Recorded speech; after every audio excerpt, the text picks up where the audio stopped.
இது ஃபர்ஸ்ட் மலேசியாவின் செய்திகள் உங்களுக்காக.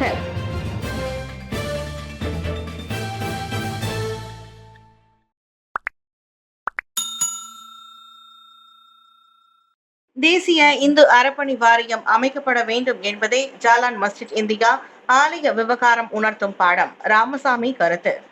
மஸ்ஜித் இந்தியா தேவி ஸ்ரீ பத்ரகாளியம்மன் ஆலயத்திற்கு நில உரிமையாளரான ஜேக்கல் குழுமத்திற்கும் இடையிலான சர்ச்சை ஒரு முக்கியமான தேவையை எடுத்துரைக்கிறது.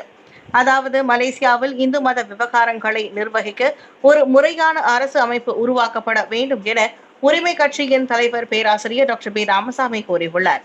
இந்நாட்டு இந்துக்களுக்கு ஒரு குழையாக மலேசிய இந்து சங்கம் அத்தகைய பணியை வழிநடத்த முடியும் என்றாலும் PHEB எனப்படும் பினாங்கு இந்து அறப்பணி வாரியத்தை நிர்வகித்த 13 வருட அனுபவத்தின் அடிப்படையில் அவர் வேறுபட்ட பார்வையை முன்வைத்துள்ளார். இந்து சொத்துக்களை நிர்வகிக்க அர்ப்பணிக்கப்பட்ட ஒரு சட்ட ரீதியான அமைப்பை கொண்ட ஒரே மாநிலம் பினாங்கு ஆகும். PHEB பினாங்கு மாநில அரசின் அதிகார வரம்பில் செயல்பட்டாலும் கூட்டரசு தணிக்கைகளுக்கு உட்பட்டது. அதோடு ஆண்டு அறிக்கைகளை நாடாளுமன்றத்திற்கு சமர்ப்பிக்கிறது. ஒரு சட்ட ரீதியான நிறுவனமாக இந்து சமூகத்தின் நலனுக்காக கோவில்களையும் சொத்துக்களையும் கட்டாயமாக பெற்று இந்து சமூகத்தை ஆதரிப்பதே PHEB இன் நோக்கம். பினாங்கில் வெற்றி கண்ட இத்திட்டம் தேசிய அளவிலும் விரிவுபடுத்த வேண்டும் என அவர் கூறினார். ஜாலான் மஸ்ஜித் இந்தியா கோவில் விவகாரத்தினால் அயர்குனை சட்டமன்ற இடைத்தேர்தலில் இந்தியர்களின் ஆதரவு பாதிக்காது. சரவணன். கோலாலம்பூர் ஜாலான் மஸ்ஜித் இந்தியாவில் உள்ள தேவி ஸ்ரீ பத்ரகாளியம்மன் ஆலய விவகாரத்தில் பேரா மாநிலத்தில் அயர்குனை சட்டமன்ற தொகுதி இடைத்தேர்தலில் இந்திய வாக்காளர்களின் ஆதரவு பாதிக்காது என மாய்காவின் துணை தலைவரும் தாபா நாடாளுமன்ற உறுப்பினருமான டாக்டர் ஸ்ரீ எம் சரவணன் நம்பிக்கை தெரிவித்தார். இந்த விவகாரத்தில் தேசிய முன்னணி உறுப்பு கட்சிகள் குரல் கொடுத்திருக்காவிட்டால் இது தொடர்பாக தாக்கம் அதிகமாக இருக்கும் என்பதையும் அவர் சுட்டிக்காட்டினார். 100 ஆண்டுகளுக்கு மேலாக இருந்து வரும் இந்த ஆலய விவகாரத்தில் இந்திய சமூகத்தினரிடம் இருந்து நாங்கள் அதிகமான கருத்துக்களை பெறுகிறோம். அவர்களை அமைதிப்படுத்துவதற்கும் சுமூகமான முறையில் பிரச்சனைகளுக்கு தீர்வு காண்பதற்கும் முயற்சியாகவும் எங்களது நடவடிக்கை இருப்பதாக சரவணன் தெரிவித்தார். தாபா நாடாளுமன்ற தொகுதியில் படிவம் 5 மற்றும் படிவம் 6 பயிலும் 1029 மாணவர்களுக்கு ராய அன்பளிப்புகளை வழங்கும் நிகழ்ச்சியில் கலந்து கொண்ட பின் செய்தியாளர்களிடம் பேசிய போது சரவணன் இத்தகவலை வெளியிட்டார்.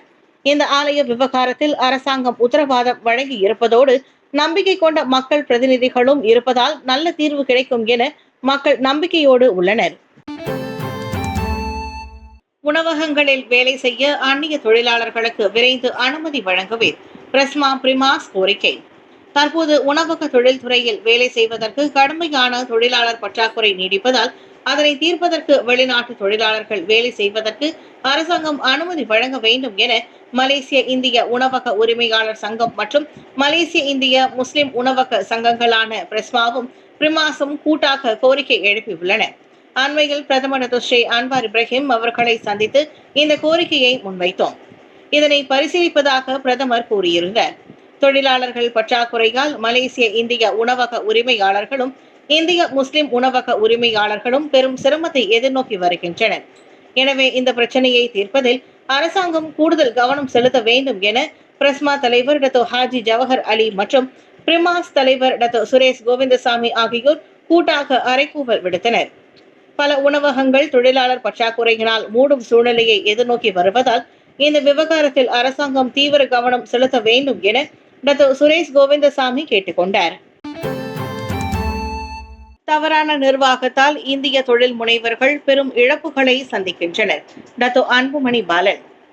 தவறான நிர்வாகத்தால் இந்திய தொழில் முனைவர்கள் பெரும் இழப்புகளை சந்திக்கின்றனர் என தொழில் முனைவோர் மற்றும் கூட்டுறவு மேம்பாட்டு துணை அமைச்சர் டாக்டர் ஸ்ரீ ஆர் ரமணனின் தனி செயலாளர் டாக்டர் அன்புமணி பாலன் தெரிவித்தார். இம்மாதிரியான சூழ்நிலைகளை தடுக்க தெக்கூன் மூலமாக மிகப்பெரிய திட்டத்தை டாக்டர் ஸ்ரீ ரமணன் தொடக்கி வைக்க இருப்பதாகவும் இது தொழில் நிர்வாக திறனை வளர்க்க பேருதவியாக இருக்கும் எனவும் அன்புமணி சுட்டிக்காட்டினார். அண்மையில் கிளானில் ஜெயசக்தி கூட்டுறவு கழகத்தின் தொழில் முனைவோர் கருத்தரங்கை தொடக்கி வைத்து உரையாற்றிய போது அன்புமணி இதனை தெரிவித்தார். இந்த கருத்தரங்கில் 120 இந்திய தொழில் முனைவோர்கள் கலந்து கொண்டு பயனடைந்தனர்.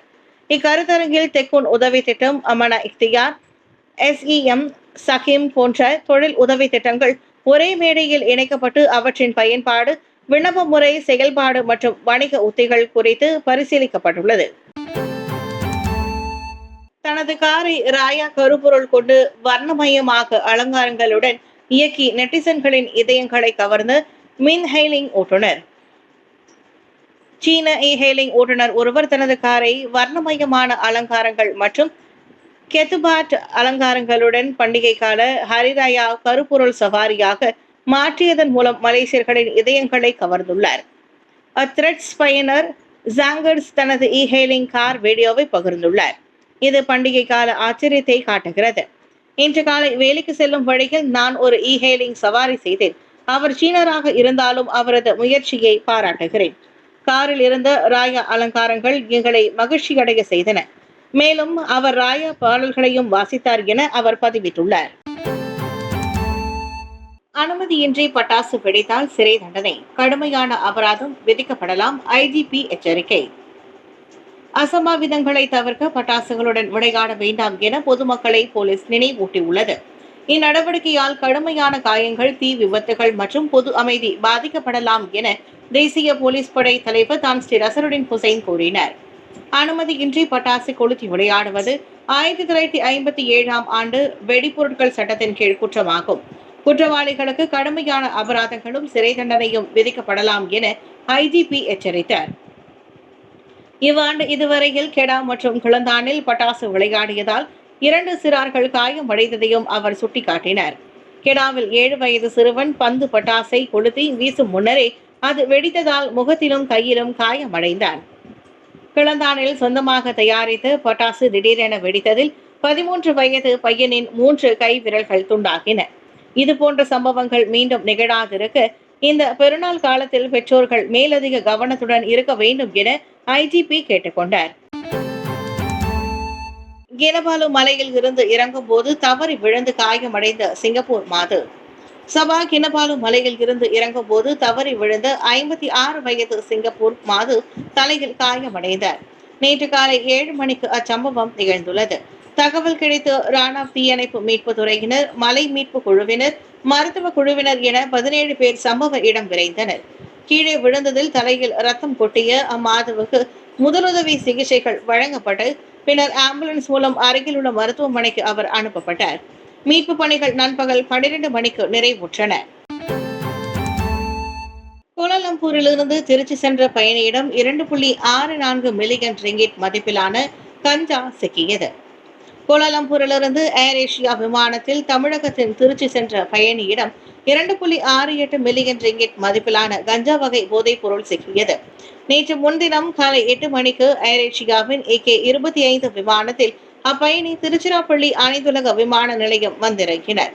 அவரின் நடவடிக்கையில் சந்தேகம் கொண்ட சுங்கத்துறை அதிகாரிகள் பயண பெட்டியை சோதனையிட்ட போது அதிர்ச்சி அடைந்தனர். அதில் ஹைட்ரோபோனிக் முறையில் வளர்க்கப்பட்டு 5.155 கிலோகிராம் கஞ்சா இருந்தது கண்டுபிடிக்கப்பட்டது. இதையடுத்து மேல் விசாரணைக்காக அவர் உடனடியாக கைது செய்யப்பட்டார். படுமோசமான ஓவியம் என டொனால்ட் ட்ரம்ப் வர்ணித்த அவரின் உருவப்படம் அகற்றப்பட்டது. அரசு அதிகாரிகள் முடிவு. உண்மையிலேயே படுமோசமாக உள்ளதாக டொனால்ட் ட்ரம்ப் கூறிய அவரது உருவப்படம் அகற்றப்படும் என அமெரிக்க அதிகாரிகள் தெரிவித்துள்ளனர். கொலராடோ மாநில அரசு செயலக கட்டடத்தில் தொங்கவிடப்பட்டிருந்த பிரிட்டிஷ் கலைஞர் சாரா போர்ட்மேன் வரைந்த அந்த உருவப்படம் வேண்டுமென்றே சிதைக்கப்பட்டதாக அந்த அமெரிக்க அதிபர் முன்னதாக அதிருப்தி தெரிவித்திருந்தார். தங்களின் உருவப்படம் பொறித்த ஓவியங்கள் மோசமாக இருப்பதை யாருமே விரும்ப மாட்டார்கள், அதில் நான் மட்டும் விதிவிலக்கா என ட்ரம்ப் கேட்டார். அதே ஓவிய கலைஞர் தான் முன்னாள் அதிபர் பராக் ஒபாமாவை அற்புதமாக வரைந்தார், ஆனால் என்னுடைய படத்தை சிதைத்து விட்டார் என ட்ரம்ப் தனது ட்ரூத் சோஷியல் சமூக ஊடக பதிவில் கூறினார். வயதாகிவிட்டதால் ஒருவேளை அவரின் ஓவிய திறமை மங்கி இருக்கலாம் என்றும் தனக்கே உரிய நக்கல் பாணியில் ட்ரம்ப் கூறியது சர்ச்சையை ஏற்படுத்தியது.